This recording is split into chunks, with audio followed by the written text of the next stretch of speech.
I was the first to dress all my children and feed them first as well, which I take great pride in, because it's important to me to, it's a traumatic time for children as it is when parents split up. They need reassurance. So okay, I'll ask you a really, really difficult question then, Darren. So during that time of, instability in your relationship, did you have an affair? On a train and a bus in a car on the way to your job. All alone with your kids, with your wife or with your dog.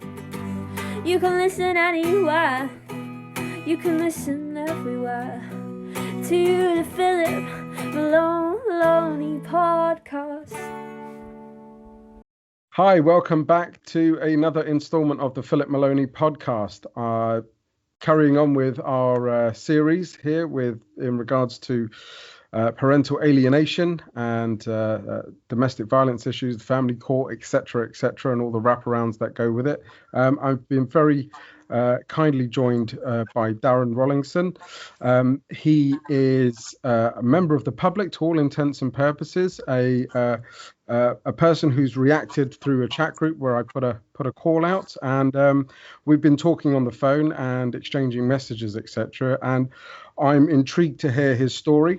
And I hope you all appreciate the honesty and integrity through his story, through our chat. So without further ado, Darren, it's very nice of you to join me on the podcast. Thank you.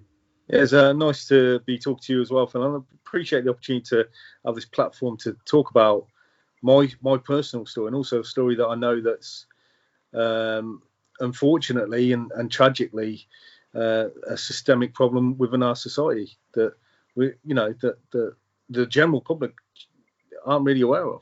Yeah, it's a scary thing. It's good that you mentioned that, actually, because we as a society like to do the right thing for the right, at the right time, etc. But this particular one seems to be a real sticky one, because people just kind of bury their heads in the sand. But it does affect a lot of people, and not just directly, indirectly as well. There's a lot to be done to it. Or there's a lot to be sort of hashed out from these types of conversations.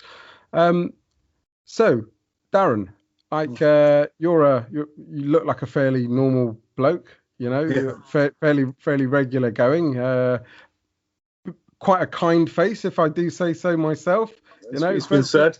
Tell me a little bit about yourself. I mean, what I'd like to start with is kind of like what was Darren like as a young lad? Hopes and aspirations, etc. What were your sort of go-tos? After school, or tell me what floated your boat. So I'm your typical. So I come from a typical working class family. Grew up on a council estate, not much money, but I was always considered myself rich in a way, because I had two good parents. Both of them always worked, not low paid jobs, but always worked. I've seen a lot of deprived families and proper poverty, not like we see these days, even worse than we do nowadays. However, I'm the second eldest out of four children. And my brother and I, my older brother, it's 2 years between us. Mm-hmm. We both were quite artistic from an early age. Okay. Always, no art equipment, drawing on the back of wood chip wallpaper, that kind of thing, and learning to draw and paint. And we both ended up getting degrees in art and design, or I ended up getting into fine art. So my real passion was always fine art and painting. Wow. And, okay. And that's how I met my ex-wife, is through college, and she was in a fashion foundation. Right. Went on to do a degree, and I went and did my degree at Loughborough Uni. And, at Loughborough. Okay, I've got two very good friends who went to Loughborough. They did. One was I think they did geography and sports as a. Yeah, it's a massive sports unit. Sports university, yeah. But for fine art, it was really good for painting and fine art. And I could have gone on to maybe go to the Royal Academy and do my MA, but it was always going to be too expensive for me to get over the fees and whatever at the time. So I ended up coming back to Coventry, where I grew up, and getting a sort of job in a contact centre, working, I think it was BT, and then a few other different places, always working. Ended up doing the stereotypical thing, getting married to the same girl that I'd met when I was 16, 17. she was devout Catholic, very strict devout Catholic. We ended up buying a house, getting married, and eventually having children. Oh, okay. How many kids? So 3 children. Nice. So I've got a daughter who's now 14. My eldest son's 12, and my middle child is now 9. Right. Right. Yeah. Okay. So so always sort of always busy, I take it, always doing something in regards to your art and what have you. Yeah. You say you worked in a call center, what have you? Have you continued your passion of art or anything like that to date, or? Yeah, so I'm still a painter now, still creating artwork and trying to build up a publishing business on the side, but always art's it is a very difficult industry to break into outright, and very erratic in terms of earnings. So I always worked, always paid the bills, always paid my maintenance for my children, always pay my way in life, and that's important that you do that and stand up to your responsibilities, because it's important to have purpose, and with purpose you need responsibility as well, and that gives you focus that way. And that's why I think I've been able to get through some of these adverse times that I've been through recently with seeing the children. Sure. Yeah. So tell us a little bit about your sort of early courting days. What did you want out of your relationship when you first met your other half? What was your goals and intentions, etc.? It was always, Phil, to be honest, she was, my first serious relationship ever. And, like I said, we were like 16, 17. We were going to go and get our degrees and got engaged within the first year that we were together, and then ended up buying a house just after we graduated. We both, we came back to Coventry primarily because she could get work in Coventry as a fashion designer, and I could, I just ended up, working full time in, like I said, in BT, and then I work in motorcycle insurance these days. But always worked basically, and we, so normal. I'm not your sort of chappy criminal or anything like that. There's never, any sort of drugs or alcohol in our relationship or violence of any kind. Yeah, well, you had, I mean, you were quite well, not that unique, but there are not everybody just has a sort of early relationship and then sticks at that No. and then continues. So you obviously had a good focus, wholesome, as wholesome as relationships are, or what have you, but your intentions would stay together, etc., and make a family, I suppose. So that's fairly true to say. Okay, good. Yeah. So how long were you together for? So 22 years in total. 22 years. Yeah, a long time. So when did you meet? What year did you meet? So roughly? It would have been 1995. 1995. What year did you go to Loughborough? So I was in Loughborough in 96. I watched the Euro 96 England game in the Student Union at Loughborough. Yeah, I was probably there. No, actually, do you know what? Depend on which one it was, but I was there at a couple, but there was a lot of mine. I went up to Leeds, where my brother was studying at the time. Okay. So he was at Leeds Metropolitan doing industrial design. So I'd go up and see him. Right. And Leeds had a lot of the games there live. Okay. Ellen Grove was one of the. So I went up there. It was an amazing atmosphere. Brilliant time. Yeah. It was good to be in Loughborough at that time. Okay, so you're at university. So we're very similar ages then. So I can identify that. I'm 43. Same age. Yeah. Right. Yeah. Okay. So because my mates were going to university, I came up to. I just started working or what have you. Okay, so that's good. So you've you found love, etc. Together for 22 years, made 3 beautiful children. Okay, so not everything that that sort of comes together stays like that forever. So no. people split up, people divorce, etc. Things happen. So tell me a little bit about your story, your situation.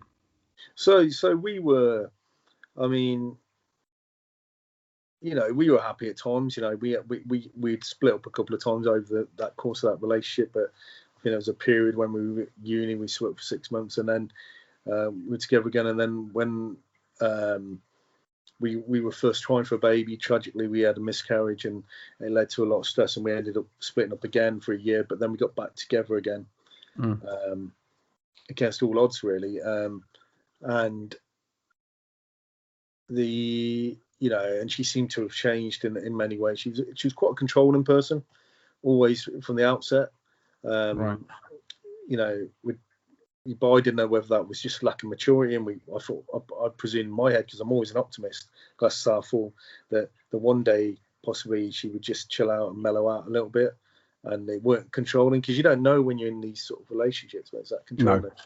And I'm not saying I was perfect either, because I was a young lad, and I probably did in my younger days, deal with our arguments in the wrong way. I'd probably go out and have a beer instead of going to talk about it, you know, when I was in my 20s. And but, you know, we got back together anyway. We ended up having three children over basically a 5-year period. So my daughter was in my life for a good nearly 10 years, really. She was nine, nearly 10 when I left. So I had her for a whole decade in my life. Were they all natural births, or did you guys seek help or anything like that? I mean, you don't have to answer if that's too prying. We were able to conceive straight away, but they're all C-sections as it happens, just because just the way things are. My first one was my oldest, my daughter was an emergency C-section, and then after that, my second was she had placenta previa, and there was he was early, so, and then once you have two, you have to have a third C-section. But right, third C-section was like it was strange, because it was like, so I was at every one of the births, every one of the C-sections. I was going to ask you that. Yeah, and I was the first to dress all my children and feed them first as well, which I take great pride in, because it's important to me to be. Did you cut the cord? No, because of the C-sections, right? The doctors they're doing it all. You don't do it. Sorry. And then like I said, my last child was born a month after my dad passed away. My dad sadly got a brain tumor, and sorry to hear that. A month later, my son was born. So it was a very strange time for me. I hadn't fully grieved over my dad, and then obviously my son was sort of celebrating having my child. But when he went in, because it was an elected C-section, it was literally like going for a drive-through at Maccadee's. Went in, right. Within half an hour, he was in my arms. Your order's ready. I was feeding him, and wow. So it's, happy in that sense, and he was 4 years old when I left the marriage. So okay, so you ended the relationship. Yeah, so the relationship ended one day because I was always a hands-on dad, always there every single day for my children. There's hardly a day that I didn't see my children. And at one point I was a full-time carer, because she was earning more money, and I ended up going part-time while she was earning more money, and I was a full-time carer for my daughter and my older son when they were younger. But okay, Darren, sorry, when you say full-time carer, do you just mean like stay-at-home dad, or stay-at-home dad, or do your kids have special needs or anything like that? No, stay. Oh, okay. No special. Okay, so you're not. I mean, as in, because they were young, they weren't at school yet. Yeah. And also, like, I always worked at least part-time, never not worked. And then, but I was there working okay, part-time. But you took a role where you could do the house and the primary and the kids. So that's let's drill down then. So that's meals. Yeah. I suppose breakfast and dinner when they're not at school. That's the school run. Do they all go to the same school or different schools? Yeah, all the same school. Yeah, the same schools. Yeah, so you're running up and doing that, and then obviously bath times and stuff like that. Is she sort of back home? You guys try and in the end, because she was doing such long hours and they wanted her to travel a lot. Yeah. She came in one day really upset. Didn't wish to just carry on working where she was working. So I said, so I spoke to my bosses and went, even though we were losing a lot of money, I went and worked full time again, and she became a stay-at-home mum. Yeah. Okay. Yeah, really, because that's difficult for a woman as well, isn't it? To not have to, to not be able to do those things, those kind of bonding times and stuff like that. So yeah, I can understand that that's probably going to be quite a stressful part of the relationship. But no, carry on, continue, please. Yeah. So we came to the point where that that was the case, and then my youngest son was born, and like I said, my dad had passed away, and we. And it was always a routine that she would she stopped working. She was at home full time because she'd had them all week on a Saturday, or she would quite often want some time out from it. So I would take all 3 children out on my own and take them to the park. I like to do things. I'm quite a proactive person, and hands-on. So I'd take them out. And the day that I ended up leaving the family home. I've been out with my children, took them to a ballpark, and then I took them to an art gallery to do some craft making. And then when I came back, there was a note on the breakfast bar out in the open, which my daughter could read, by the way. She's quite advanced for a 9-year-old, and saying that I'd had an affair, and with a black bag full of my stuff by the door. I tried ringing my ex, and she wouldn't pick up. So in the end, I put the black bags in my boot of my car. Told the children to play in the garden, and put some stuff in my boot of my car. Waited for her to come home, and then I left, and I came back the next day to make family arrangements to see. Which she was quite amicable at that point. She had a plan in place to decide when I could see the children, when I couldn't. And that worked for a couple of weeks, except for my daughter, who never came out at all. My daughter I think she'd already been alienating my daughter, because my daughter had said to me when I was leaving that it was pleading with her mum, saying he isn't having an affair, mum, he isn't having an affair, because I found sandwich packets in his car, because she was stating that, because we hadn't spoke to each other. So your daughter's protecting you to your mum at this point. Is that right? To her mum at this point. But just to give a bit of context as well, for about 3-4 months before that, I was sleeping on the sofa downstairs, and she weren't talking to me because we had a fall out about something. I can't even remember what it was. Oh no, I do remember. She wouldn't allow my children, my youngest child, to come and meet my extended family when it was my brother's 40th birthday, and we had a family do, and she'd do things like that quite often. She'd just say, no, you're not taking your youngest. Normally the youngest, yeah. Okay. And there's my family were seeing the children on a regular basis. They, but she just, just liked to be in control like that. Right. Okay. And yeah. That's hindsight, I know now it's more control. Yeah. Yeah. So why were you on the sofa? So what happened is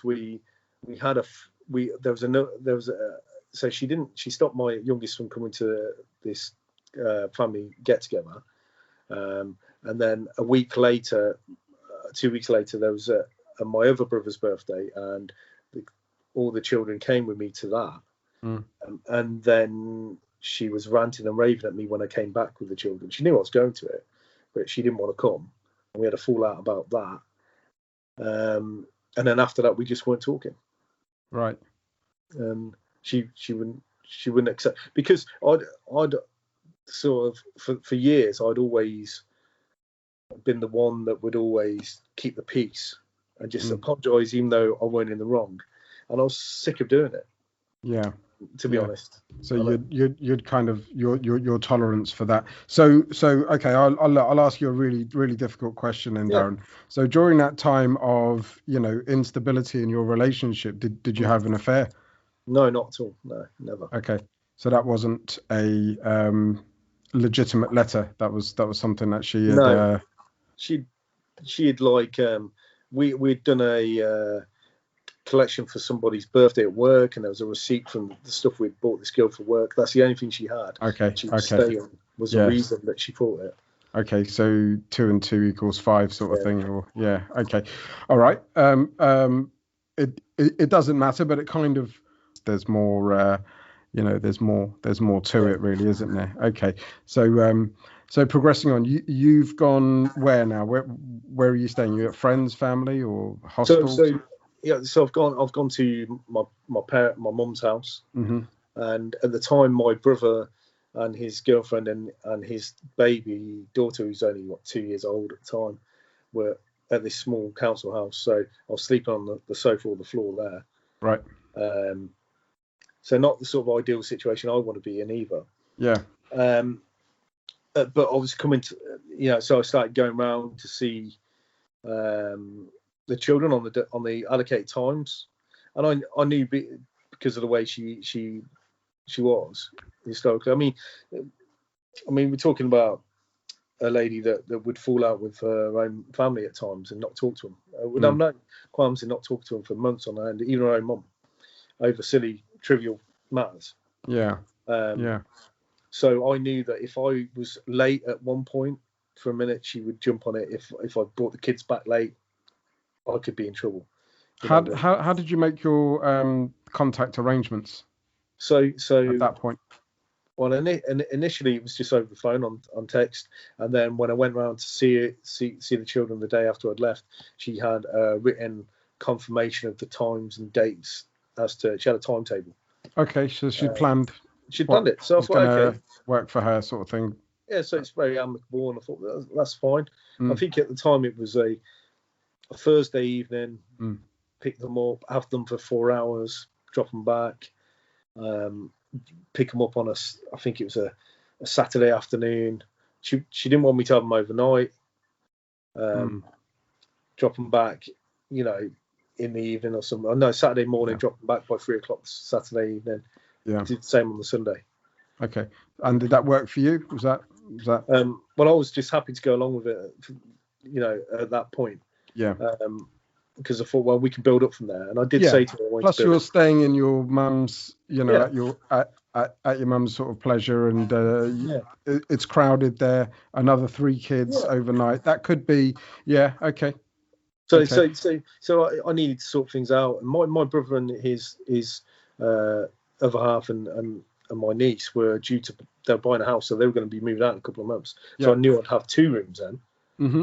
So so you can start making some plans. So that was the ideal plan, really. So contact went okay for the first couple of weeks. Never late at all. Always dropping them back on time, and then suddenly out of nowhere, that's it. So I took my 2 sons out to our town centre. I did some activity club with them at the sort of gallery that we've got. We've got a gallery and museum, and there was some arts and crafts stuff. We did that. We went and had ice cream. The kids were happy. And then we got back, and my oldest son said to her, Daddy, I wanted to come home, but Daddy wouldn't let me. And she berated me in front of him. I said, if he ever wants to come home, you let him home. He comes home like that. He doesn't have to come. You don't have to go with your dad again. So straight away. So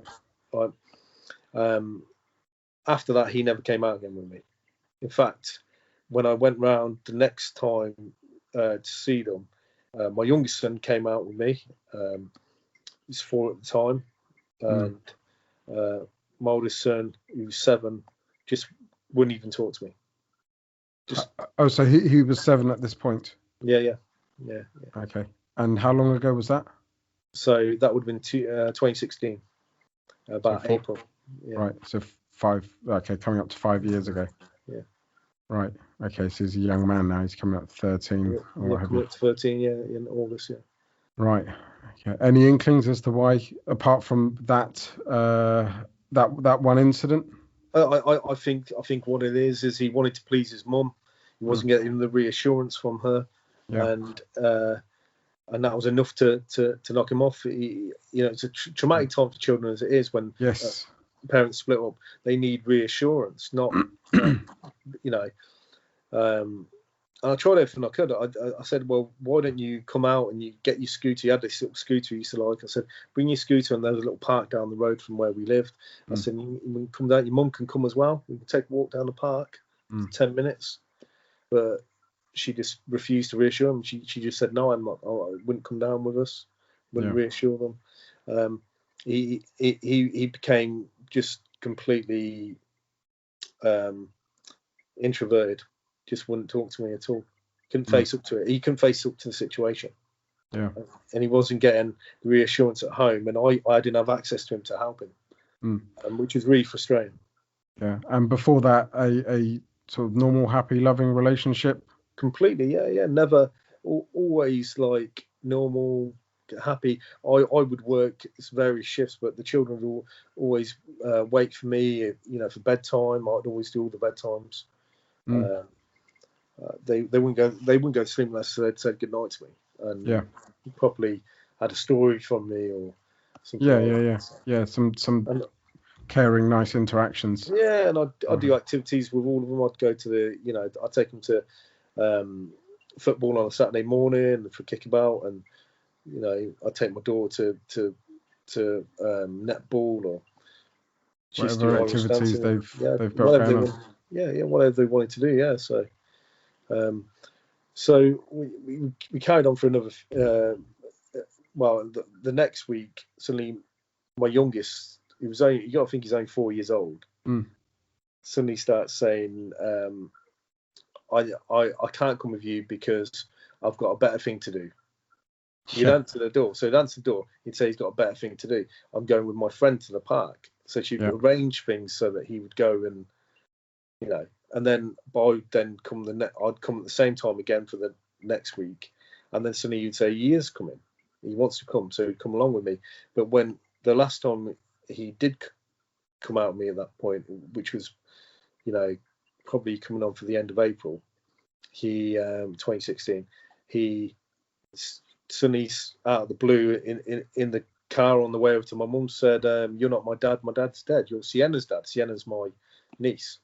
You live with Sienna now, you're Sienna's dad, my dad's dead. This coming from a 4-year-old is quite shocking. Yeah. So there's obviously like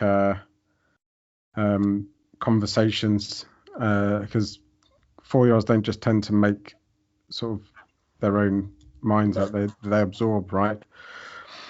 Oh, that's awful. Yeah.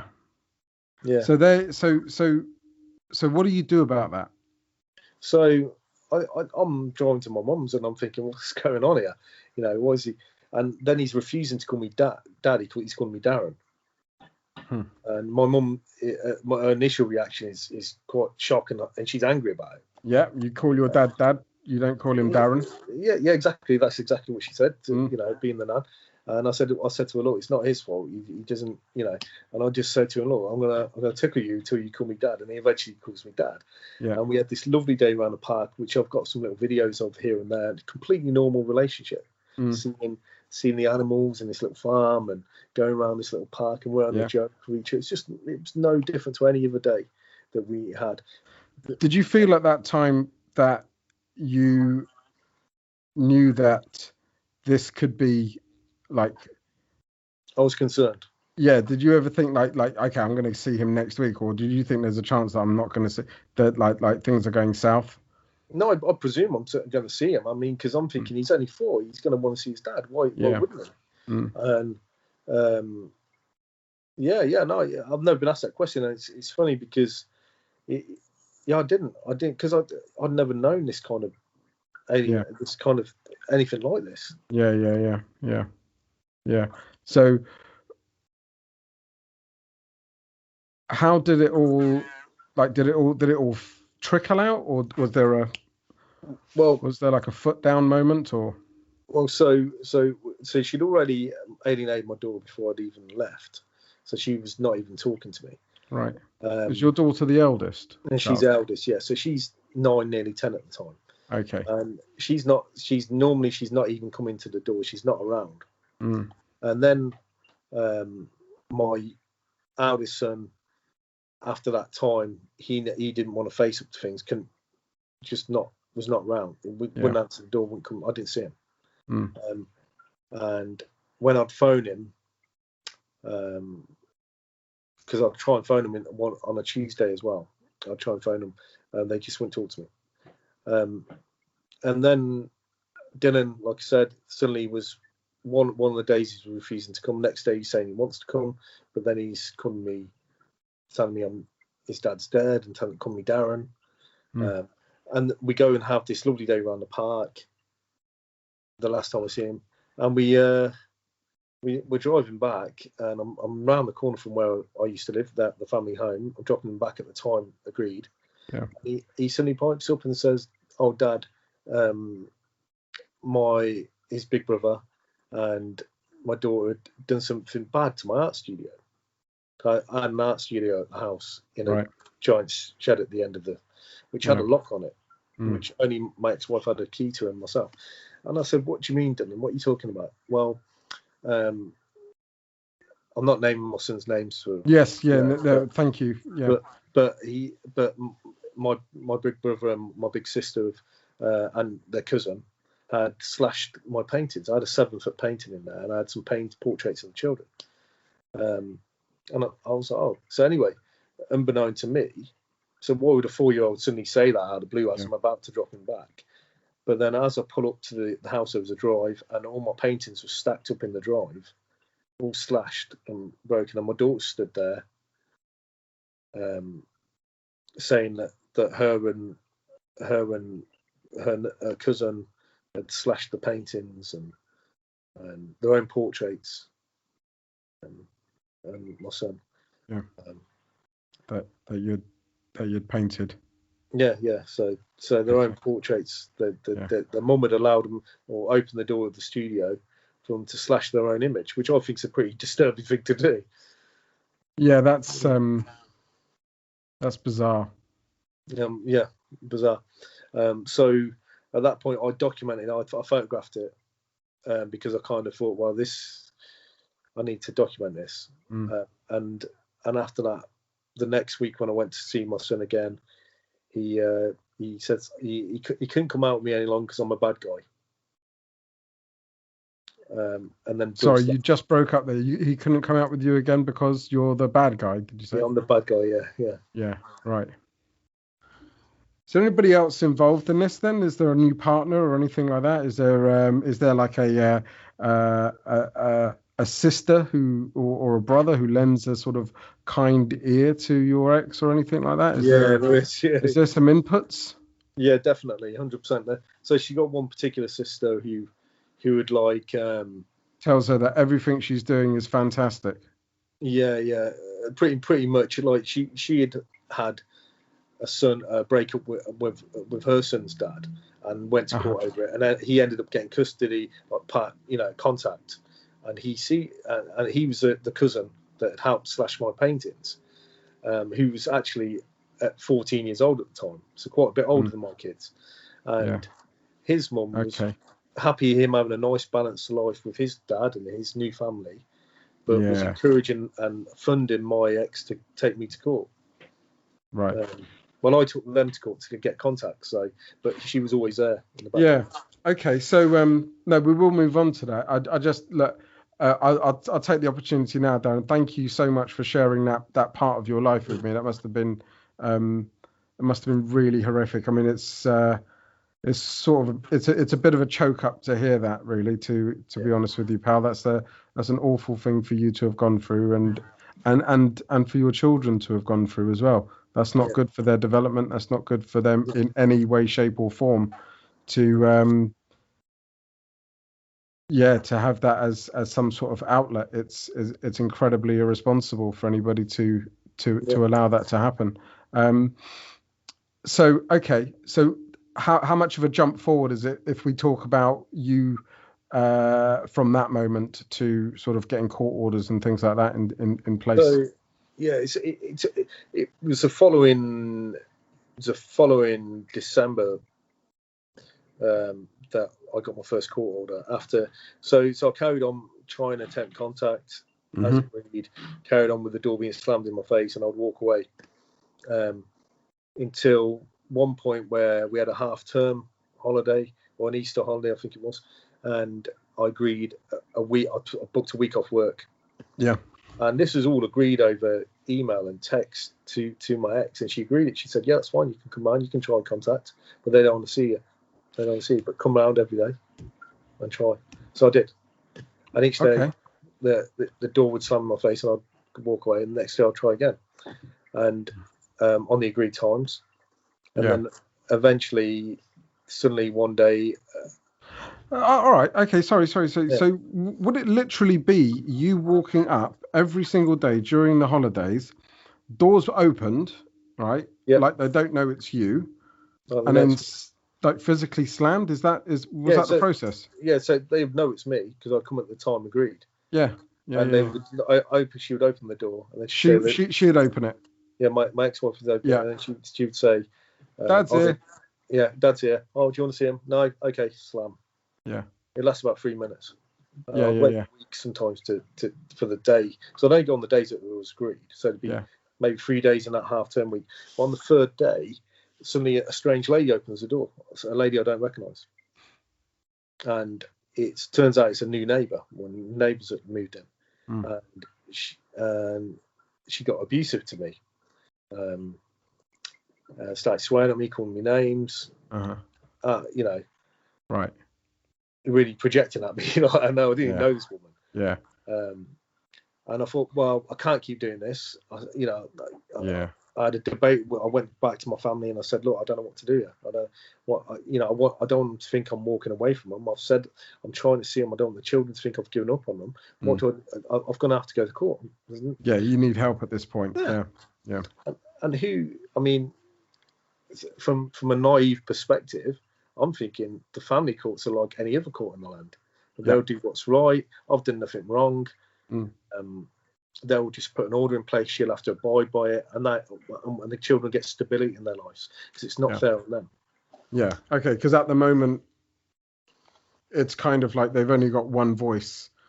They've only got one voice. Let's just rewind a little bit, because there's a bit that I just want to unpick slightly. So your daughter is kind of starting to be estranged from you before you end up. So how did it happen where she picked up the envelope, the note?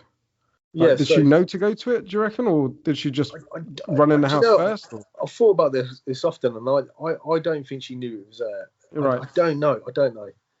But I know that the reason I say I think she was estranged before I'd left is not because she was any different with me, because she wasn't. But the fact that she had said that she'd searched my car for sandwich packets, because in the evening, because when I was sleeping on the sofa, they were all eating together. She was making them dinner, and then I was having to go to the supermarket to get sandwiches or get something to eat, which is down the road from my house. Right. And I was coming back and sleeping on the sofa, and she had said she had said to me that she suddenly said, "Well, Mum had said that. See, Mum, he was going out and getting sandwiches. He wasn't seeing anybody." That's what she said. Right. So I know that she'd already been speaking to her about it from her outburst. Yeah. So she had something to sort of communicate. So there's I don't know, and I'm sure you don't know, and I'm sure we'll never ever know. But it sounds like there's maybe some sort of conversation between adults and children around those sort of issues prior to that. It's interesting because the sort of that kind of parental alienation 101 kicks in there, doesn't it? Where some of the children are kind of adultized and brought in to almost act as protectors for one parent or the other. Normally the parent who feeds them and tucks them into bed because they go into survival mode, right? Yeah. If the parent who's feeding them and tucking them into bed isn't adhered to, isn't listened to, or her or his wrath isn't kind of met, then they got a problem with going to bed, or they're thinking maybe I won't get food, or I'm gonna have a adult around me not liking angry at me how I am. So what do I want? I want a path of least resistance. I want to I want those chocolates. I want to be able to do what I like. And isn't that tragic? It's disturbing and tragic. It's sad when you put it that way. Yeah. I mean, thing is though, Darren, it's just about every podcast I've done and I'm going to do to a degree. These similarities, they all sort of come to the top.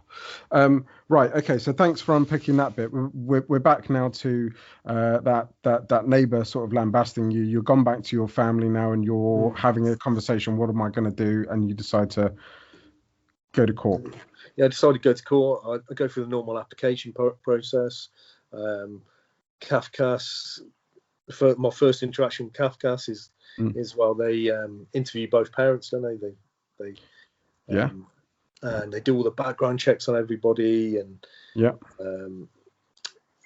so I suppose you do your application to the court. The court orders that the CAFCAS and social services. No, just CAFCAS. Just CAFCAS. So it's all about the children at this point. As far as CAFCAS, or as far as the judge is concerned. There's nothing. What was in your application? I want to have contact with my kids, or I want the house back, or want just want contact with the children. I'm applying for a contact order to see the children. Yeah. And that was it. I just want a reasonable contract order. Yeah. Did you put any terms yourself in there, or were you leaving it up to the sort of judge to? I think you put a recommendation of what would be good, and I put basically pretty much what she'd agreed initially. Yeah. Okay. But thinking that, well, this will be enough for her to start complying now and encouraging and helping the children. In the meantime, CAFCAS recommend to me not to talk to the children. Yeah. While they're processing it. I explained to them that in an email that quite clearly and in a what we consider an articulate way. Not aggressive in any way, but just point out to them the alienating behaviour that had gone on. Okay. And that I was concerned that he was going to break the bond even further if there was more of a gap. Right. And could I not at least be ringing them up or writing to them? Like an interim sort of... Yeah. Or could I have a contact centre? I said, could I have a contact centre? And they were like, no, we don't do that. It's not what happens. Right. So until the next court date, I suppose, between that period. And two of the children's birthdays coming up as well. Yeah. So, he was going to alienate me even further. What was the basis that they did that? Was there any counter allegations from the other side? No, it was just the process, just because. Yeah. So your application goes in for contact, and you're then told to hold. So no interim orders or anything like that for any degree of contact from the judge, from CAFCAS. Recommendations. Did you have a solicitor there or anything? No solicitor, and no judge had viewed the case at this point at all. So this is purely the initial application process, and this is what they do. Right. By the time it gets to court, it's December time, and we get a what do you call it? It's not the senior judge, but it's the lowest sort of judge you get. Okay. Like a panel. Like circuit. Circuit judge. Circuit judge. Yeah, okay. Went to the circuit. Right. Yeah. So is this in the family court or in like a district? This was in the district court, I think. This one at the first, and because they're assessing things still, right? Deciding what they're going to do, and they say, well, it's coming up to Christmas now, so it'd been delayed. I think CAFCAS didn't turn up for one of the hearings, or there was some sort of delay. Which I found out is a normal thing for them to do, to just not turn up for hearings. Yeah. Which is like, and when you come from a completely naive place where you think courts are official, people follow the rules and regulations, and you turn up if you say, you don't just leave people in an it's a professional environment, right? Yeah. Dealing with professionals who deal with children and matters of, great importance. Yeah, why would it? So anyway, we ended up going into this, and I remember him saying, I said, well, can I take my children's presents around in the meantime? And there's no order against me. There's no non-molestation order. There's no order of any kind. It's me applying for an order to see my children. Yeah. So if I hadn't have done that, I would have been going around to see them. I could have just kept going around to see them because there's no orders. And she hadn't applied for anything. So I'm thinking, well, And they go in and they go, okay, well, we're still waiting for all of the checks to be done and CAFCAS to come out and out, because CAFCAS didn't turn up. That's it, they didn't turn up. And these district people said, well, in the meantime, just carry on with the no contact. I said, wait a minute, but Christmas is coming up, it's December. And they said, well, can I take the presents round? Well, you can get somebody to take the presents round. I couldn't believe it. I couldn't believe my ears. I was like, you what? And I said, but why can't I take them round? There's no order against me. They said, we'll just recommend that you don't in the meantime because you haven't seen him in so long. I haven't seen him in so long because you told me not to, because in the meantime, I've been trying to abide by your professional advice. So I ended up my mum going around to take presents to him, at which point, so the nan takes the presents round Christmas Eve and in a big bag of presents for the kids that I bought them. And she opens the door and they rip the presents up and chuck them on the ground in front of their nan. Obviously, my mum was devastated. So alienating behaviour towards my mum as well for no reason. Never had a normal relationship again with my mum. And she came out. She was devastated. My brother-in-law was in the car. And they witnessed it all.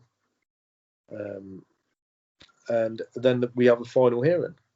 So in the final hearing, in the meantime, they'd said that there was, even in the CAFCAS report then, they'd said that they were worried about, you were talking about earlier about the children witnessing adult talk in front of them. It was something that came out in the report, that they were concerned that she was talking adult in front of the children. And their behaviour was getting ingrained. Right. So CAFCAS at this point, I'm thinking, okay, so they're getting it now. They can see this. And they award me a contact order. But they say because it's been so long now, it has to be slow build up. So letters followed by phone calls. How long had it been? How long had it been? So that was coming up to a year since the day I left her. And probably 9 months since I'd last had contact with the boys. So since they since your eldest boy didn't want to come out for contact and things like that, and then obviously there was the incident. The little one said, "No, my daddy's dead. I didn't want to come that week. You went the next week." Daughter pretty much hasn't had contact since you left anyway. She's not. And they said they recommended that my daughter should be there every time I attend contact when I eventually start my actual contact, because to encourage her. And I should go to the sort of same as trying on a Saturday morning for the contact. And I pointed them at this point. I pointed out to CAFCAS in court, and the judge said, if you do it at the house, she will not give me contact. She will stand there on my face. It'll be the same as before. There'll be an aggressive. Can I have a contact centre? They said, we won't give you a contact centre because you're not a danger to the children, and it wouldn't be in our budget to do that. So I said, okay, so we arrange to meet them in a car park somewhere, or maybe at my ex-mother-in-law's, or somewhere neutral where I can, or my sister's. Could she drop them off at my sister's and I pick them up from there? So because I knew that her behaviour would continue.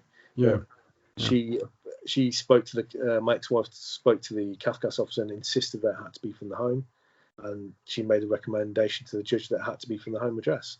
CAFCAS did. So anyway, we roll on. I'm writing to the children, no response every week. So despite, sorry, Darren, but so despite CAFCAS saying that there's like adultization or like adult languages, and there's obviously we recommend a contact order, but we understand it's been a long time or what have you. They were still sort of taking instruction in regards to having to be there, even though is this in a big city? Big city, big city. So contact centres are around and available. Churches, McDonald's, you know, you've got all of those. Farmers would have had somewhere, and there's loads of places. Okay. But they're taking instruction from someone who because you've got to think at this point they don't recognise parental alienation. They're just saying, what does mummy suggest that we do, Judge? Literally, literally that is it. Okay. It's insanity, but that's what they did. or it's gender biased, or whatever the reason. That's what. Oh yeah.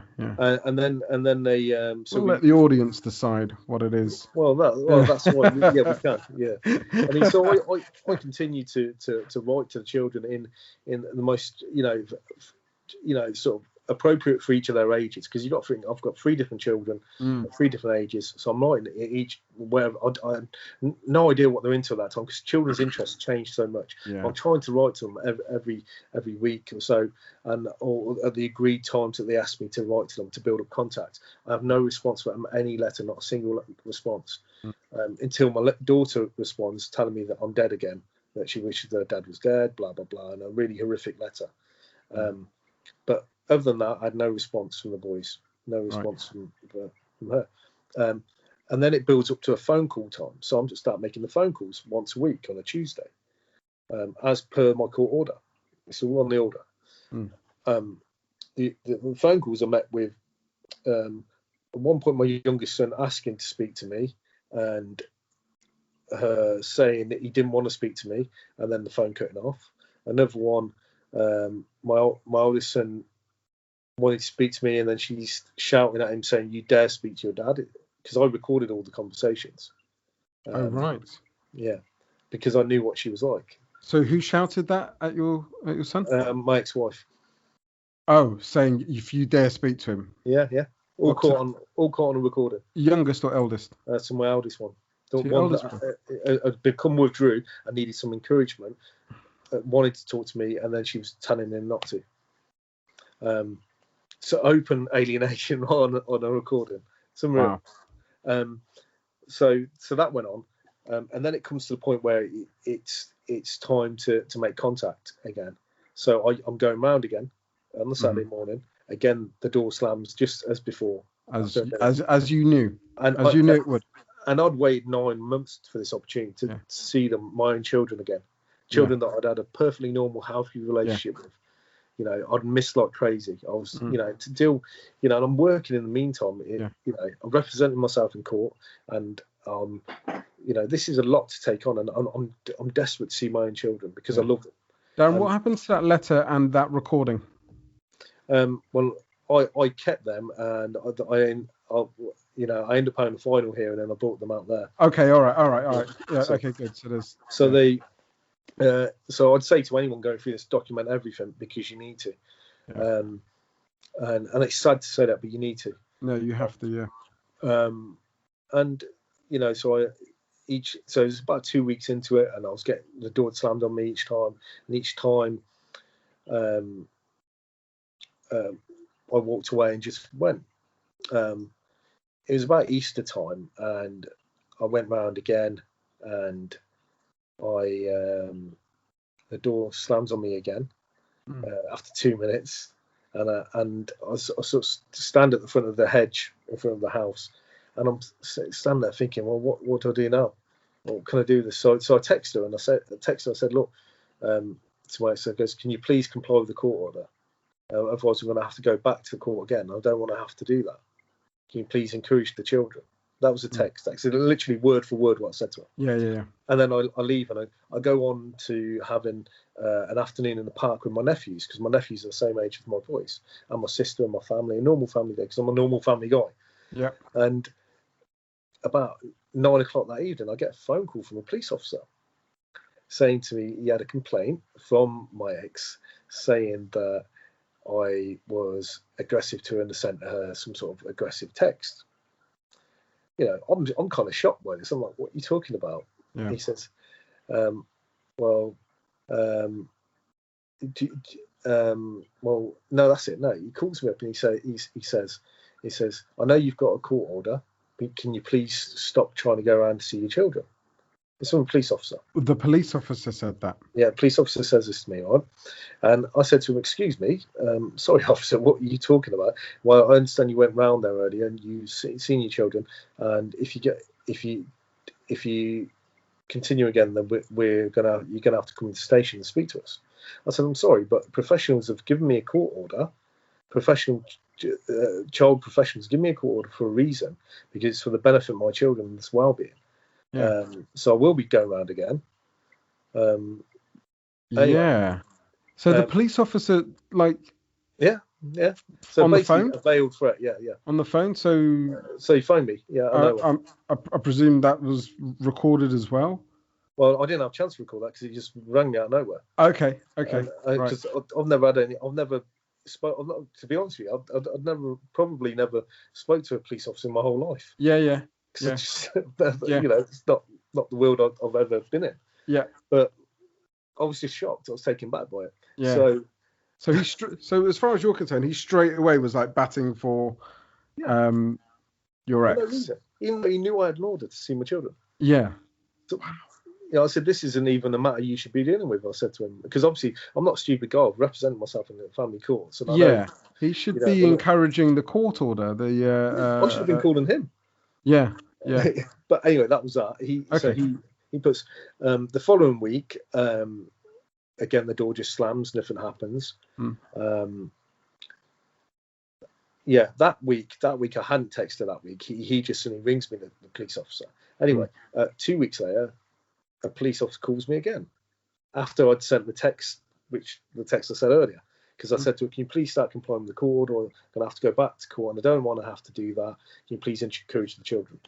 And so police officer calls again, said, "If you don't, I understand you sent an aggressive text to your ex, and could you come into the station to see us?" And I said, "Well, you know, or I can come and see you." I said, "Well, you can come and see me if you like, but I've got nothing to hide. You can see the text that I sent to her. I've got a court order to see my children." Anyway, he goes silent for about 2 hours, calls me back and says, "There was I had an incident I had to go to, so just don't try and see your children again. You will have to come and see us." I said, "No, I've got a court order." Again, I said, "You shouldn't be getting involved in this, and I don't think so. And by the way, did you read the text message?" And he sort of retracted. He said, he sort of got a bit more empathy then, and sort of softened up. So my theory is he went round, hadn't even seen the message. Yeah, seen the message, and thought, "I can't go around there about this." Yeah. But they presumed. So that's the second police call you had, and on both occasions they hadn't actually looked at the message. No, nothing at all. And then, completely just bully boyed you to not go around trying to bully me to stop going to see my own children when I had a court order. It's disgraceful. So, and the worst thing is he sort of said to me, he goes, "Well, you know these things we have to investigate. If a woman calls up, especially with children line, we have to investigate every incident. It's not investigate it then, investigate. Don't just jump to a conclusion. Yeah, not just presume I'm guilty because I'm a man." Yeah. But so that was that. So it gets sadly worse. It can't get any worse, Darren. It gets worse. It can't get any worse. So I carry on with my court order, and it's my son's birthday in the June. And the next few weeks after that, it's no police calls, nothing like that. Door slammed in the face as usual on the Saturday morning. I go around on the Saturday morning of my son's, but no, it was a Thursday to see my son's birthday, and I messaged her and said, "I'm going to come round and give him his presents at 6 o'clock or something." And she said, "Okay." So I go round, and there's a group of adults outside the house. And I've got his presents all under my arms, and I walk up to the door. The door's open. My son's age, just turned 5. Should be a happy day for him. Yeah. And there's the same lady that was there before, stood in the way. A few of us stood in the way. And he says, "Dad," I said, "Dylan," I said, "Son, I've brought you some presents." And he says, "Dad, you're going to have to pass them under their legs because they won't move." And I had to pass the presents literally under these adult legs. And at that point, male husband of one of the females comes out, and he starts to try and push me around, try and start a fight with me. And my ex-wife starts filming. So I know what they're trying to do. Trying to antagonise me, get to a point where it stops my order. I know, it's pretty sad, to be honest.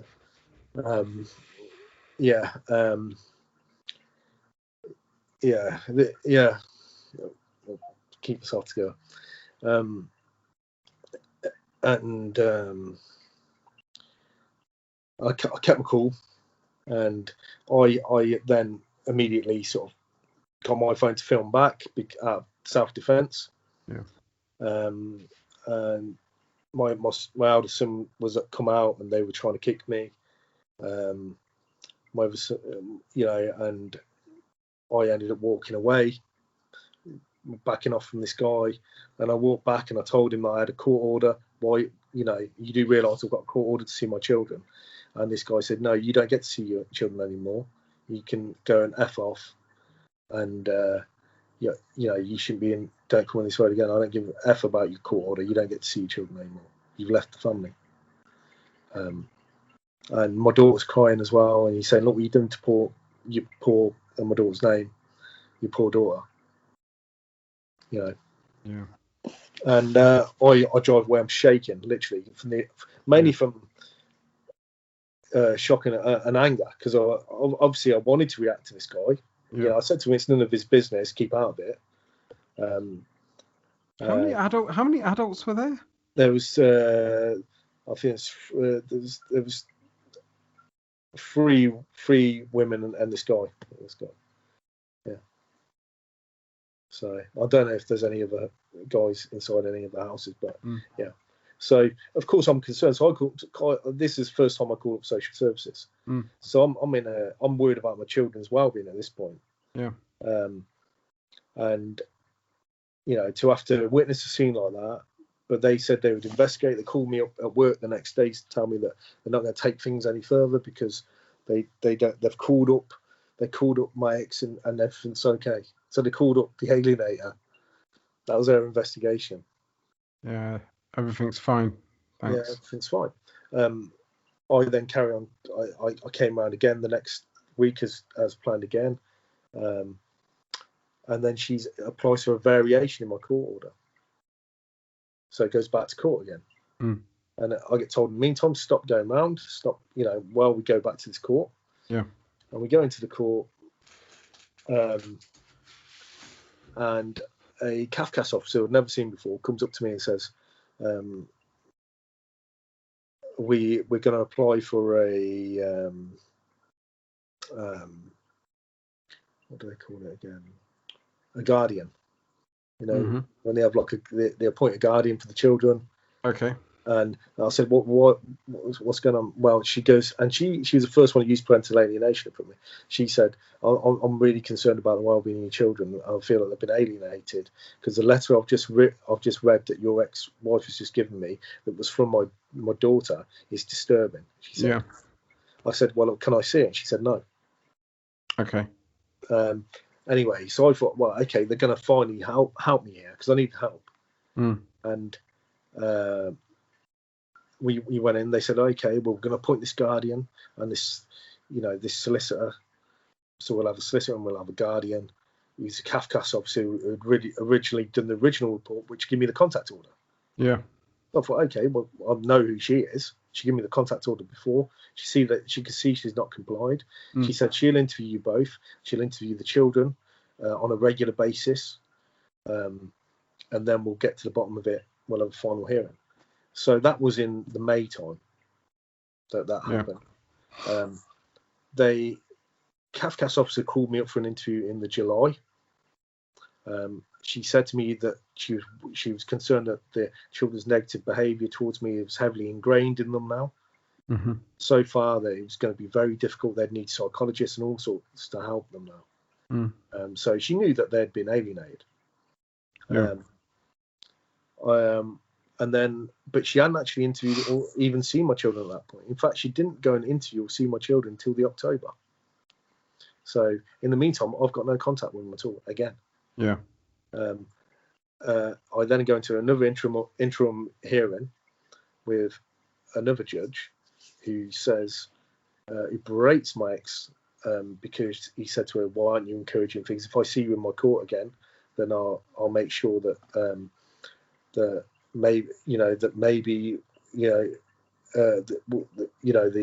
residency will change because I'm sick of this behaviour." He was quite strict. And I thought, Yeah. here we go, we've got somebody who's common sense here as well. Maybe this will kick her back a bit of carry on. She weren't communicating still, and I weren't communicating because I was trying to abide by, even though there's no orders against me, I was trying to do the right thing. Yeah.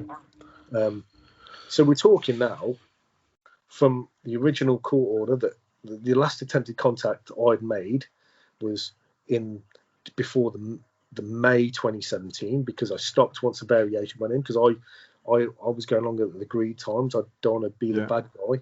Yeah. And now it's the October 2017. We suddenly they meet the children for 20 minutes. Kafkas put a report together along with this solicitor they had, the guardian, and they recommend. I see. Right. They recommend no contact based on, not because the children have been alienated, not because of anything to do with that, but because they decided that there'd be no contact, because they recommend no contact at all because I was aggressive in my approach to see the children. So when I was going around, when she was slamming the door, I was aggressive. Right? But what they didn't know is I documented everything. So they presumed I hadn't made this recommendation based on no evidence. They insinuated that there was police involvement when there wasn't, other than her calling up police randomly. Yeah. With no evidence. Yeah. No crime numbers. No, In fact, I had a crime number because I called up police twice because of the aggression shown towards me. We had an interim here and there where we had a small courtroom. I remember we spoke to this judge, and I said to him this, because there was a pilot scheme for parental alienation coming out for Kafkas at the time, and I asked if I could be on it because I was sure my children were alienated. But the guardian and this solicitor that had been appointed to help my children said they didn't believe parental alienation was a thing. Didn't believe it existed.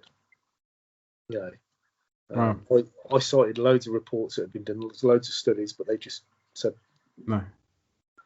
So we're going to a final hearing in the December 2017, a whole day hearing where this time now the taxpayer's already paying for a guardian who's not looking at any evidence, making recommendations based on no evidence, solicitor to back her up, which is supposed to be a solicitor for the children's well-being.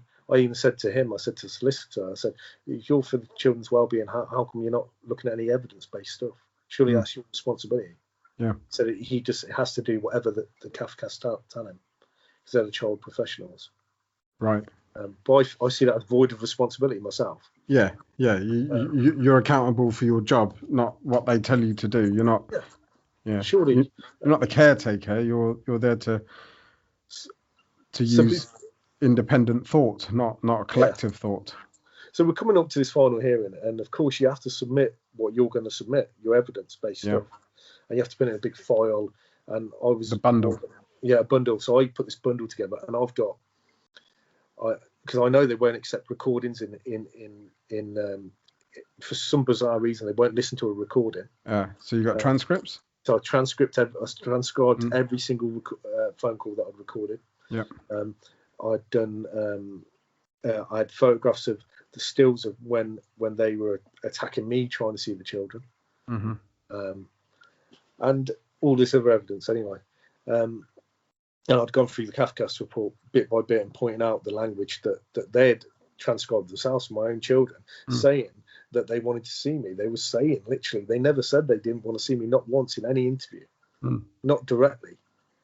They'd always they would just, it was Kafkas's interpretation what they were saying. But we go into this anyway. So the bundle was presented. Suddenly, Kafkas hired a barrister as well. So now the taxpayer paying for a barrister, a solicitor. Yeah. So they're doubling down, tripling down on. Tripling down. I've got me. I'm representing myself. I'm already going for a divorce over my house. I can't afford to pay for a solicitor. And I'm working as well, and I'm still paying for my children, and as I should. And I'm not saying I want to pat in the back for that. I'm just saying that there's a lot of things going on. We go into the final hearing. It's a day hearing. evidence is all presented. I get to cross-examine Kafkas. They get to cross-examine me. The barrister cross-examines me. He's trying to make these ridiculous allegations. The judge sees right through it and says, no. You can clearly see because I was, the images they had of me, I was walking back towards my car with my half looking back like that, with my phone in my hand. They was trying to say the children were intimidated because you were filming them on your phone when you were approaching. They used that one day of when they were aggressive to try and make out that every time I approached contact, I was filming the children like that. And therefore they were intimidated. But it was never like that. And they had this one picture of me on my phone, which is that day that they attacked me and started videoing me. Yeah. But the judge said, you can clearly see that your body language is you're walking back to your car. And you're trying to get away, you're defending yourself. So he rules that, he says to the courtroom, he says, what do you want me to do, Mr. Rolinson? What can I give you? What piece of paper can I give you that will force her to encourage your children to come out? I said, well, give me custody, and I'll make sure she sees them. I goes, and maybe she'll actually follow the court order then, just as a threat of that. And he cleared the courtroom. He said, everyone out of the courtroom now. So we cleared out, we adjourned, come back in, and he makes a judgment that he said to her, you should encourage your children. You'll get more time. He'll spend more time with them. Everything will be better. It'll be better for them to have a balanced life. He really berated on her behaviours, but he tried to encourage her as well. And he said that you need to encourage the children. She was just adamant, though, just not. He said the only thing I can do is give you a family assistance order, which is an unusual move to make, but we'll give you an assistance order where it goes out to Kafkas and social services, and we see who's best to intervene and befriend your children, because if you're not going to encourage them, we'll get people in to encourage them. So once a week, Kafkas or social services will go in, see the children, and when I'd have contact, they'd be there to encourage them to come with me, because she were doing basically a basic parental job. So I'm thinking, okay, so here we go. That was a good day. It's December. It wasn't good. I hadn't seen my children still, but we've got there's hope. But there's going to be somebody there on my side looking to get the children to come down the park for 10 minutes. Yes. This was, I'm waiting in the court foyer area, and I've got her sister shouting things over to me like, oh, what's it like not seeing your children at Christmas? Things like that. I said, oh, knowing your children hate you. This is the kind of thing I'm getting when I'm waiting. And I'm just ignoring it. I'm on my own because I don't want to stress out my mum or my sister or people that want to come with me. Because no point in getting a situation like that. So we go. So he says, anyway, I don't want this to go on. I want this to get resolved as soon as we can. So we'll put in a hearing for February time to social services come back, send the bundle over to, and the outcome of the hearing over to social services, over to Kafkas, and then whoever comes back with the best proposal to help your children. We'll look in February, have an interim hearing just to see who's going to do it, and then we'll go forward. So come February, Kafkas cancel and say they can't make it. So they had to reschedule to, I think it was April or something. So it's going on longer again. In the meantime, social services, because they were never involved in the case, had to come out and interview myself and my ex and the children, and then decide what they were going to do. What I didn't know was happening was that Kafkas sent the bundle over from before the final hearing, so that social services only got the allegations of me going around aggressively to try and see the children, which were unfounded and disproven in the final hearing, and made out to social services that it was ongoing, and I kept going around up until 2018 April, whatever. But I hadn't actually seen my children. I actually hadn't attempted. You've been adhering to. Yeah. Every time you weren't supposed to, well, not even weren't supposed to, but every time you were asked to kind of like let the services deal with it, you stayed away. And whenever you had a contract or a contact order, you went and tried to. Yeah. I never sent any more letters than I was allowed to. I never tried to phone when I wasn't allowed to. I never text or emailed, and I never went round unless it was an agreed time. And then, so anyway, we get this this I think it was in the April or whatever. We went in, and I've suddenly got this report. Suddenly, this social worker comes around to my mum's house, drops in this report while I'm at work, doesn't even explain it. What does one? I come home to this like I don't know, what is it? Like 10-page report, like pages, thousands of words, like 3,000 word report with, basically a carbon copy of what Kafkas had said before that final hearing, based on no evidence, but dated as if I'm still going around now, recommending no contact at all, and recommending an order to stop me from going to court again to get contact with the children. So I'm completely baffled by this. So they're scorned. They're scorned by this. They've had to run away with their tails between their legs. And they've sent it over to. And now they're going, oh well, what we could do is we could just send the old one over. Yeah, I think that's what's delayed it. And I've got no way to. Yeah, so I obviously I then spend hours and hours of my own time while I'm working again with short notice to reply to this, because I'm not going to go. This report isn't going to go, and I'm pointing out that this has been disproven. This has been disproven. This final here, I've got 3,500 word report back to them. The judge comes in, and we've got this tiny little courtroom. It's almost comical. It's tragic, but it's comical. It's like a tiny little room. You couldn't even fit us all in there. Kafkas turn up again with their barrister, the solicitor. The social services turn up with the head of social services, about their own solicitor as well, because they were that worried, because I'd responded. And the judge has come in, and he's got piles of bundles like this. And he says, I've come in today just to allocate who's going to be helping this man and his family. Instead, I find that not one of you people is willing to help this man. He said he's had to then spend his own time putting this together, a 3,500 word report bundle bag. And all these allegations have been disproven in a full hearing, evidence-based, in the December. What's going on? He was livid. And they just said nothing, absolutely nothing at all. Wouldn't say anything at all. My ex-wife didn't say anything, apart from sniggered a few times. And I was like, so I go, so what does this mean? And the barrister calls up. He said, well, the only thing we could do, we could get the transcripts from the final hearing, a transcript of the final hearing, so that we have an outcome. And the judge said, I haven't got the budget for that. Have you? Are you willing to pay for that to the barrister? And the barrister said, no. He said, there's nothing we can do then, Mr. Rolinson. All you can do is, because believe it or not, I don't have the power to force social services or Kafkas to do their jobs. In the meantime, Kafkas had written a new report stating that the children were so alienated, so damaged, that they wouldn't have the funding to be able to help them. They'd done a 360. So complete opposite ends to social services. And they just looked at each other like, what's going on? I stood there and I was in tears nearly. The judge was in tears. I said, what does this mean? He goes, the likelihood is, Mr. Rolinson, you won't probably ever see your children again, the way this is going. I goes, yeah, but because you're a judge, how can you not have the power to force them to do their jobs? Because they didn't even interview me. They clearly didn't read the right bundle. And he just said, look, they'll come. He said to her, you won't be able to delete them from their lives.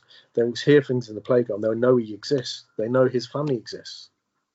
And she just said nothing. And I said, what? So that's it? He goes, well, yeah, that's it. You write to your MP. That's all he said. MP. Write to your MP. We went back out to the foyer area of the court.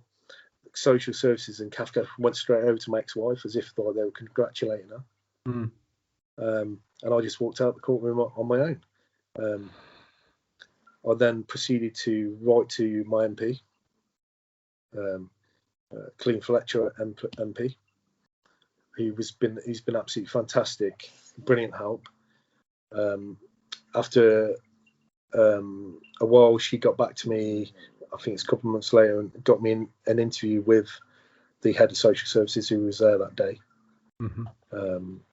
Who went to court? Who was in the court, yeah. And I had this meeting with her, the head of the region that I'm in, and I said, well, what was going on? And she admitted that that Kafkas had sent over the wrong file, and also said that they should have interviewed. She apologised for not interviewing me, because I said to her, it's disgusting. I go, so how can you make a judgment on someone without even interviewing both parties, without looking at the correct evidence? Because obviously I wasn't too happy. And she said that she can only apologise for that, but they should have interviewed both of us. Because you then write a biased report based on complete lies.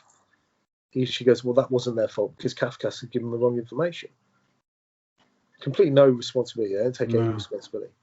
I said, so where do we go from here? She said, well, you can go back to court again, but the likelihood is now, because your daughter is now, I think she was turning 13 at that point, you will 12. Yeah, she was 12 and a half or something.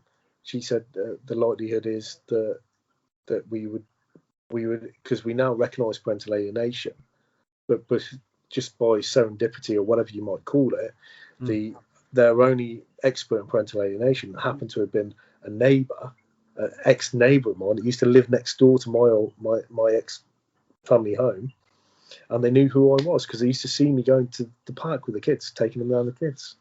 They said they know you. They've said only good things about you, but they know that you're a hands-on dad and the way you've been.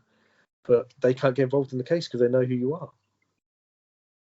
We've got somebody else that could get involved, but if we did, the likelihood is we would remove the children, the two boys, and Gracie could choose to live with you or not.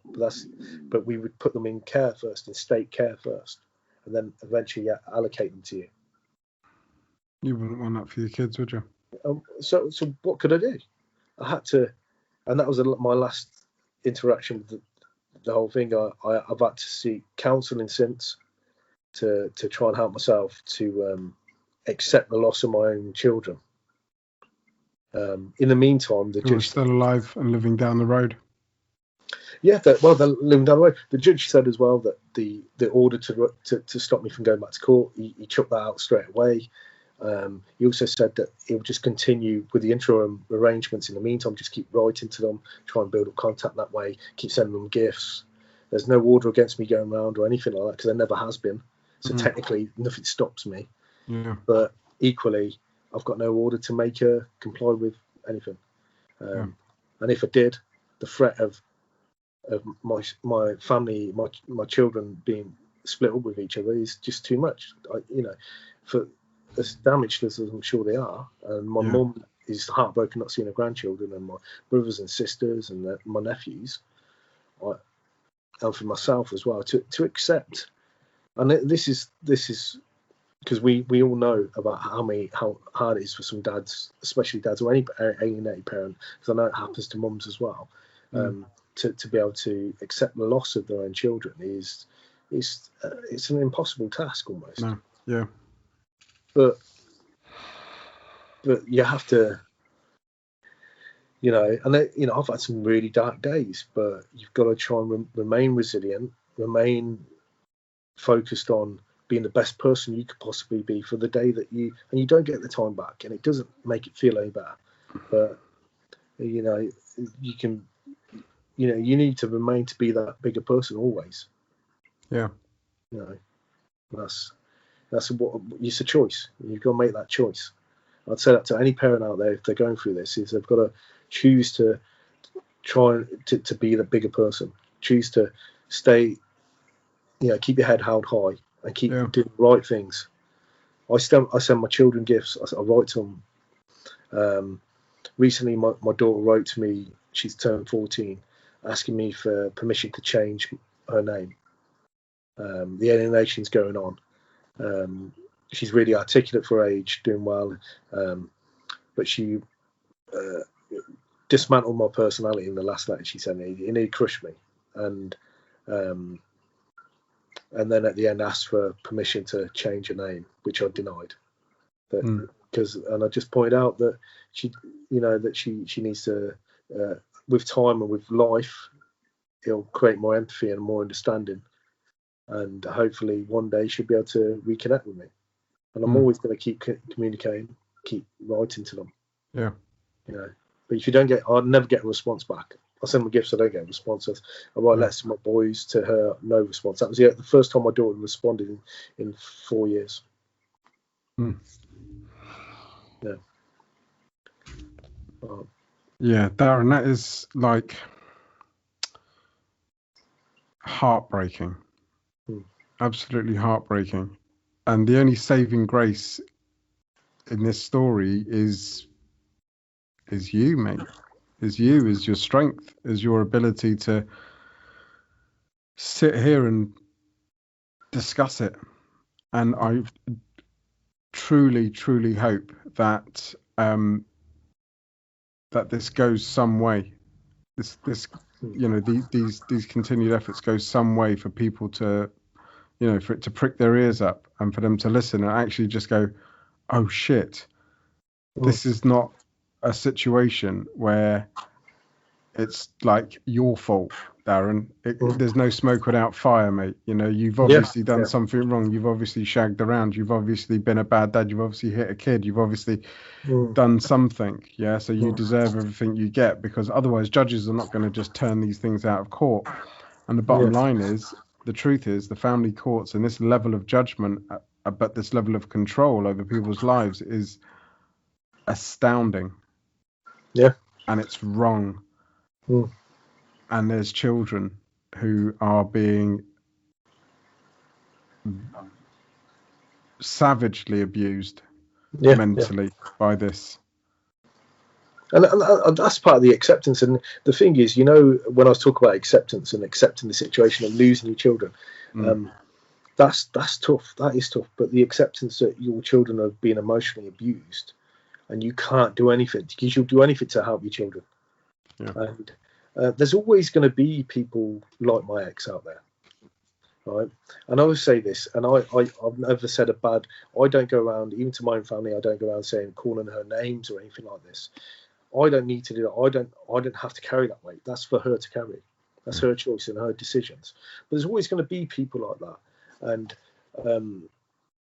you can shout and blame her and whatever. Yeah, she's perpetrating what she's doing. But actually, we have courts there for a reason. The function, they should function at a level of, it doesn't matter what these individuals are like that act in the wrong way. We're here to deal with the situation based on facts, based on evidence, and professionally. Yeah. And that simply does not happen at the family courts. They're biased, they're unprofessional, they've got, they don't do what's best for the children, foremost, and they ignore the domestic abuse of ex-partners. Yeah. Well, it would seem, just by these conversations, that the focus is not on the children, it's on the mother, under the proviso that the mother is the best thing for the children. Yeah, it is. Yes, and someone said to me once, it's not a gender war. This, and I kind of agree in many sense, because it's just circumstances that it happens to men more, because it's normally the man that leaves a residential home. You lose your access to your parental rights. A solicitor said to me once, no, it's not that you don't have equal rights, it's that you can't access them once you leave the home. And it's true. Once you're not the resident parent, you can't access the children to have your rights. Yeah. Because if you've got an alienating parent there. Yeah, I mean, an alienating parent can only be an alienating parent if the services allow that to happen. Yeah. And so it's enabled behavior. It's enabled behavior for the most warped reason, really. Yeah. Whether it's the social services looking at her own life and going, I'll get this guy because my husband did something to me, or whatever.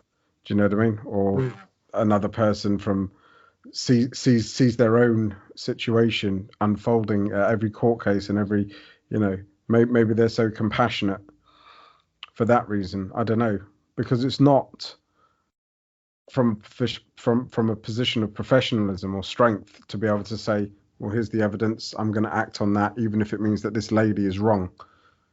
Well, I mean, it's like in my case, when you've got barristers, a professional barrister, he's just witnessed a final hearing, and I've seen him outside the court, and he said that he shook my hand, and he said, you did well in there, and you know, because he knew that I was in the right. He knew there was no evidence. And then he goes we're going into this interim here, and where this is supposed to be implemented, and then suddenly I'm walking away as not seeing my children again, as far as he's concerned. How do these people sleep at night? I don't understand it. Because they get paid. They get paid, and and they're in an industry. It's just a wage for them. They emotionally, you know, they probably go home and do half a bottle of scotch, you know, and whatever else they need to do to get rid of those demons, because they got demons on their backs, man. They've got skeletons in their clothes. They're not happy people. If you can do that, you know, that profession is an honourable profession. If you can walk into the family courts and just go, yeah, that's all right, I just rolled over another bloke. Yeah. But I got paid because I was on Kafka's side. Yeah, and you know, even when he wins the order in the hearing, it doesn't matter anyway, because they do what they want anyway. Yeah. And even a judge can't force him, and he couldn't. Yeah. Yeah, you know, I mean, aside from that, the bias that I had for my children's school was shocking as well. And I do think I think there's two ways. It should be a two-pronged effect. Tell me about that. Tell me about the school. Well, it should be a two-pronged approach in terms of dealing with parental alienation.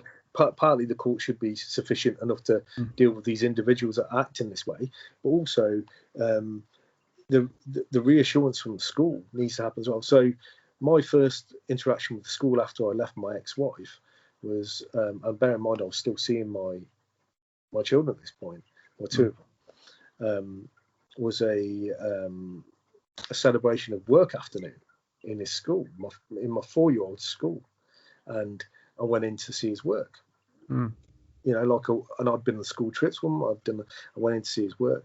Well, from this story, you were doing the pick up and drop off. Yeah. So they all know who I am. Yeah. No, I've known them all for years. Because I know what it's like to be a dad in the playground. You're like a prized commodity. Right? Everybody wants to talk to the dad in the playground, don't they? Yeah, exactly. Yeah. So they all knew who I was. Yeah. And you're going to come and join the PTA. You're going to come and join the PTA, Mr. Rolinson. You know, we could really do with a man on board. Yeah, that sort of thing. But they knew who I was, and I went in there and, you know, going to my son's class, and his work's there. I can't see my son anywhere. I'm not, you know, where's my son?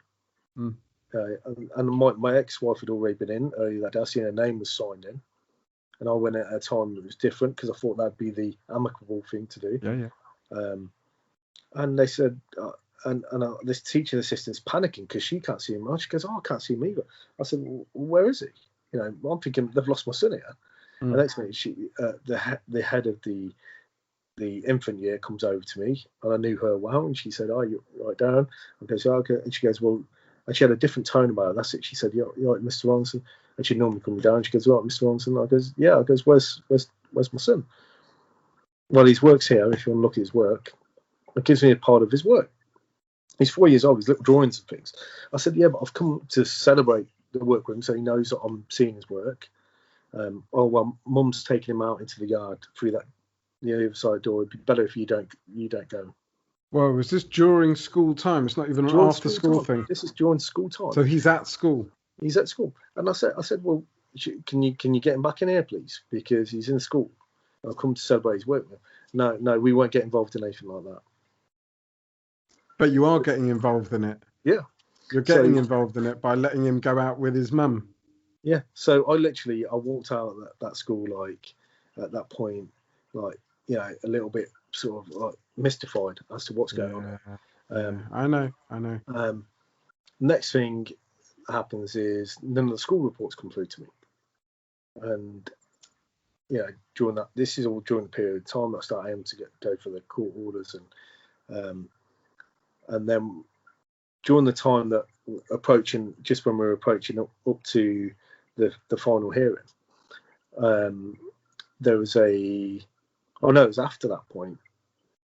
When it was before that point. So anyway, I went in to see the end of year stuff again, to go and see all of their work, and they told me to wait in reception. So I'm waiting in reception, and they bring all my children's work out to the reception area without my children. And I was that familiar in school. This little girl, I'll never forget this. This little girl comes up to me and she goes, "Are you all right, Mr. Rolinson? Do you want me to take you to my daughter's class?" Because she recognised me. And I said, "Oh, no, I've got to stay here and look at it here." And I felt really sort of like... Yeah, you're there explaining to one of your... I thought, this is wrong, So anyway, I waited. I said, "Can I have a word with the head teacher?" I thought, I'm going to talk to her about this. I went in there and she started shouting at me. And I said to her, "Excuse me, can you calm down?" And she said, "Well, I've never doubted this situation before." I said, "What do you mean? What situation?" I've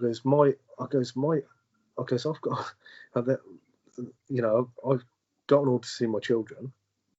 There's... And as far as she's concerned, right, you've got parental responsibility. Yeah, I've got full parental You're on their birth certificates, etc., right? Yeah, completely, yeah. And she starts saying, we've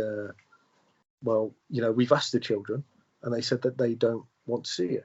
They shouldn't have even asked them. Yeah. So they asked them. Right, so I said to her, "You've put my children already in a vulnerable situation, in a more vulnerable situation. Ask them if you should be reassuring them." Yeah. And I'm not too small a man to admit that I walked out in tears that day. Yeah. I walked out back to my car. I literally flooded tears. Yeah. I just didn't know what to do. I was felt shocked by how I'd been treated. Yeah. So where was the mum while this work was being sort of pulled out? And was this a different occasion, or was she like sort of sitting in the staff room having a cup of tea? Yeah, probably. This was a different occasion, so this was a different time. Yeah. And then after that point, getting the school reports was a nightmare. I had to write to my MP again. She eventually called up the school, and then they started sending the school reports out. I had to go and see the head teacher a number of times to complain. But on that occasion, without any other instruction apart from what could have only come from the mother, they stopped you seeing your kids within their school. Yeah. I know. It's just, I wonder if that would have worked if you did the same thing the other way around. No, I've often thought this. Yeah. I wonder if it would have worked if you said it for another parent. Well, I don't think that parent should come in and see her child and the work at the same time. Can you ask them if they want to see their child? Yeah. And this absolutely bizarre. Bizarre. This is the kind of like gender biased world, and that's when I thought it's gender biased. Definitely in that area anyway. So in the school area, no reason, no place to be doing that. And you got to bear in mind, they knew me. I'd been around. I'd go to the football practice with my son. I'd gone to school trips with them. Offered to come in and help them with art stuff. The parents all knew me. It transpires as well that one of the mums from the playground that knew my ex-wife got in touch with me about a year ago and said that she had witnessed, that she was prepared to be a witness. Obviously, I've explained that I'm not going any further with anything now, but she said that she was in that my ex no longer speaks to any of the mums there, and because they didn't like the way that she was speaking about me in front of the children. And one day, one of the mums said, "Well, you shouldn't speak like that in front of the children." So she'd obviously been alienating them openly in front of the parents. Yeah. And after that, she didn't speak to any of them again. Yeah. What you find is that the circle of friendship diminishes to only those who say yes to her. Yeah. Right. Only to the ones like, the silly neighbor, the silly neighbor and whoever that knob was, who was pushing around in the garden. And, but like some of the mothers would have been quite sort of open to like, oh, something's going on. Should we just like gather round and sort of make sure that everybody's all right or whatever. But then when it was like, when they saw the real picture and they challenged her, well, that's it. You sort of. Yeah, because they said to me that they'd believed everything she said. She was making out that I was this guy in multiple affairs. I'd abandoned the children. Yeah. And then they said they realised that wasn't the case. So what were the allegate like what was she putting out there to She was putting kind out there, so she was saying that I was I'd had multiple affairs with different. I don't even know who she's on about, but that's all I've heard from this particular woman. Any other allegations? No, that was it really. Just that you were. She'd make it. Yeah, she'd make out that she said to my best friend that, he'll be dead within a year. He'll be an alcoholic, and he'll be dead within a year. Not seeing his children, things like that. So. Yeah, no allegations towards the children then. No allegations towards. She made out to Kafkas that I had a drink problem, but I've got a ongoing immune condition, and I have regular hospital appointments and blood tests. And I said, you're welcome to have a look at any blood tests anytime. I don't take any drugs, and I'm a moderate drinker at best. Yeah. I'll go to the gym. I'll go to. I go to work. I never miss a day's work. In fact, when I was going through the court case, I didn't miss a day's work in 2 years. I think it was something like that. Or I missed one day, I think, in 2 years or something. Yeah. So I'm sort of, I practice my art part-time. I'm not the sort of person that you couldn't live like I do if you had an issue with any substance. Yeah. Well, she would have probably been right if you not that she would have probably been right, but you probably would have been dead, right? If you had all of this stress and you had a vice of like an unpleasant vice with drugs and alcohol or something like that, then of course you're going to go down a spiral. And many men find that to cope with these situations, and suicide looks like a really good avenue for lots of people in that situation. You just have to look at the statistics for men suicides, and it's tragic. And you just marry up this situation with not being able to see your kids and all the rest of it, or being like effectively watching the slow unfolding of your children's deaths in front of you, and they're not dead. Yeah. You're like mourning children that they're not dead, but to all intents and purposes, you've gone through the grief of knowing, of basically having your children die, and then worse, and then it keeps going. Yeah, it don't stop. And even though I feel like I've made some real progress over the last few months, and it's a slow burn, and you have to keep. It's always there. Yeah. So where are you now? What are you sort of doing? How do you do it? How do you get by? Well, I made myself. I got into another relationship after that finished, and then that relationship finished after 3 years, or nearly 3 years, in last October. And it wasn't of my choice that it ended, but it did end. And I'd only just come to terms with the fact that I weren't seeing my children. Well, I just realised that I weren't going to see my children again for the courts. And then I had this relationship that I'd invested in that fell apart as well. And I was at rock bottom. I was completely rock bottom. I was back at my mum's, sleeping on, and I got there and I said to myself, well, I'm not going to, because during the process, when I was living at my mum's, I refused. It's just going to sound like a strange thing. You think of a strange thing to say now, but I even when my brother moved out of my mum's house, I refused to have a bed. It was a functional reason. My mum was going mad at me. She was like, "We'll buy a bed." It wasn't money reason. And I said, "No, I don't want to." Because it makes it permanent, right? Yeah. There's partly that, and also because I knew that when I was going through the court stuff, I needed to make sure that I got up every morning, got to the gym, and got to work. So what I did was I didn't have a bed, I didn't sleep very well, but I covered all the walls in art materials and paintings, and started painting again to keep myself focused in the evenings. And I would sleep maybe 4 or 5 hours, get up, go to the gym, 5:30, do an hour or so at the gym, and then go to work, and kept my head positive. And that's how I got through things. Because it's kind of like, if you think about it this way, if your bed was too comfortable, it'd be harder to get up, and you can get into a slumber. Yeah. You could get into a depression. You just start to drink, and you're hungover in your bed, getting depressed, you lose your kids. Anyway, that was what I was going through the process, and that was stressful.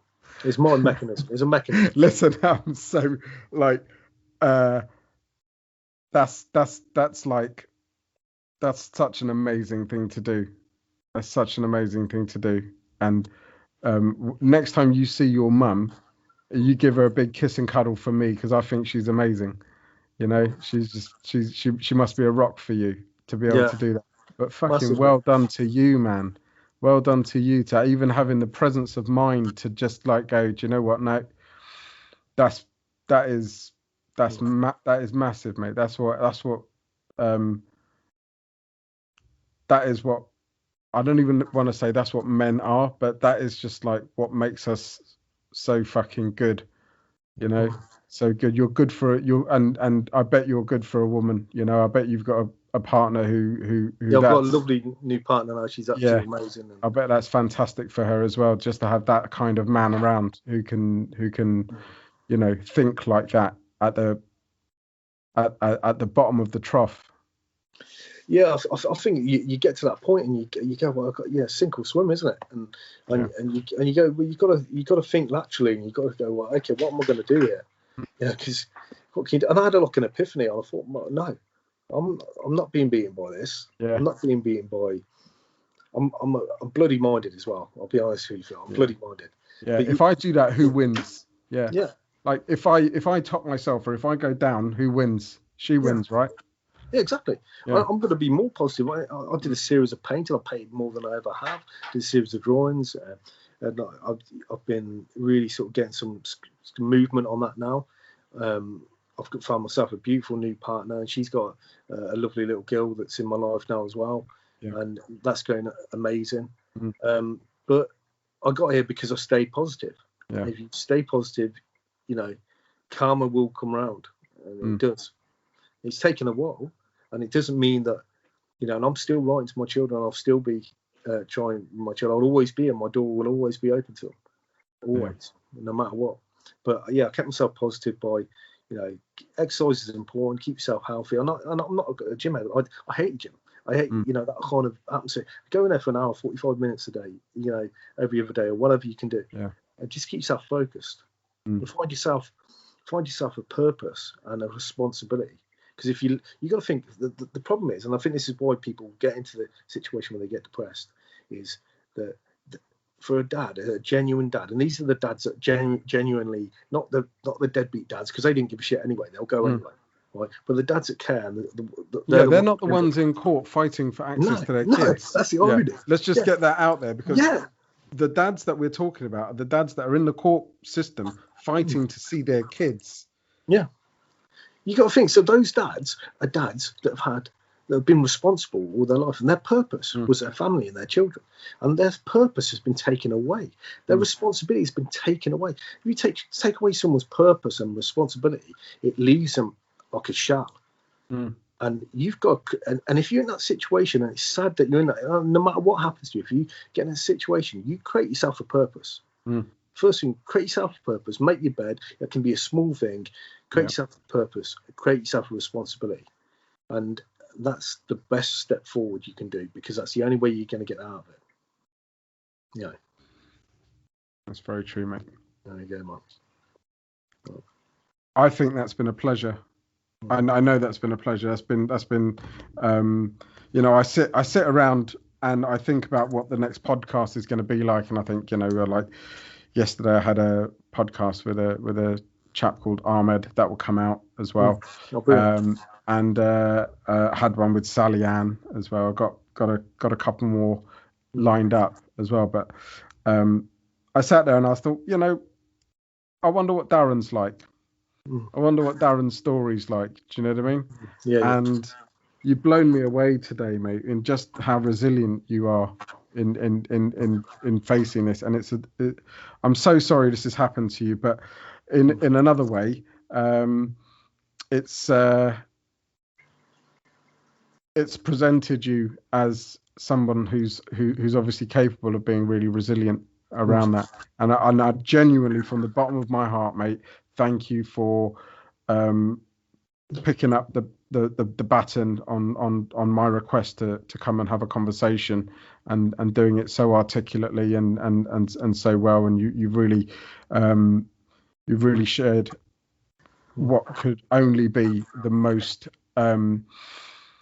personal thing that's probably ever happened to you and the people around you. So I really appreciate it. It's not for my own vanity. It's so we can see this message, so we can see this story in its rawness. Look at the horror, but also look at the beauty that it brings as well, mate. And I think it does bring a lot of beauty. It's filled me with like an immense pride. And I don't know you, but I'm really proud of you. I'm proud of what you've, how you've conducted yourself and what you've taken from it.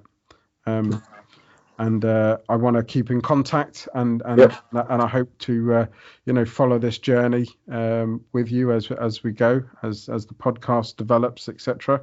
Thanks from the bottom of my heart, mate. It blew me away. No, cheers, Phil. I'm gonna appreciate the opportunity and the platform, and I'm happy to help in any way. And we'll keep in touch, definitely. Maybe I'll have a beer sometime, mate. That would be fantastic, pal. That would be fantastic. So just on a closing note, is there anything? Do you have anything to do with your art? Do you ever sell it or anything like that? Do you? Yeah, if you go to Instagram, artist13birds. Okay. That's all my artwork on there. So 13 IRDS. So the three's a B. Artist13birds. Basically, when my dad passed away, I created a memorial to him. So my artistic alias is 13 Birds. Show me your arm. You got it. Call me out. I saw that in the beginning. I thought, okay, he's got a few tattoos there or what have you. Tattooed that myself. Nice. But so basically, my dad was always liked his birds and stuff, and my lucky number's 13, so 13 birds made sense. So there's always 13 birds in the background of all my images that you see. But if you go to Artist13birds on Instagram, hopefully there'll be a lot more coming this year. So. Right, yeah. Buy something from Artist13birds on Instagram, definitely. Yeah. Cheers, Phil. And is there any other avenues or anything like that? Are you just that on the Instagram? Yeah, just on the Instagram at the moment. Right. But I'll put it in the description.